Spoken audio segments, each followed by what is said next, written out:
সড়ক পরিবহন ও সেতুমন্ত্রী শেখ রবিউল আলম বলেছেন, দ্বিতীয় পদ্মা সেতু নির্মাণের সম্ভাব্যতা যাচাইয়ের কাজ চলছে।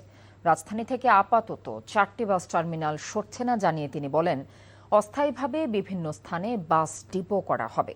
নতুন আরও 10 জেলায় রেললাইন স্থাপনের পরিকল্পনার কথাও জানিয়েছেন তিনি। আমরা মনে করছি যে ডিপোতে বাস থাকবে, সে ছাড়ার কিছু আগে আসবে, এসে সে প্যাসেঞ্জার নিয়ে বাস স্ট্যান্ডের যে ইউজ সেটা হবে। কিন্তু দিনের পর দিন, ঘন্টার পর ঘন্টা বাস স্ট্যান্ডে থেকে যে যানজট তৈরি হচ্ছে, যে অব্যবস্থাপনা তৈরি হচ্ছে, ওইটার পরিবর্তন চাচ্ছি।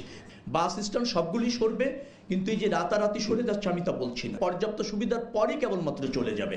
শুধুমাত্র ওই স্ট্যান্ড থেকে যে বাসগুলি দ্রুততম সময় সারবে, একটা নির্দিষ্ট টাইম ওই স্ট্যান্ডে থাকবে, বাকি টাইম সেই পাশের ডিপোতে গিয়ে থাকবে। এটা হচ্ছে সিদ্ধান্ত।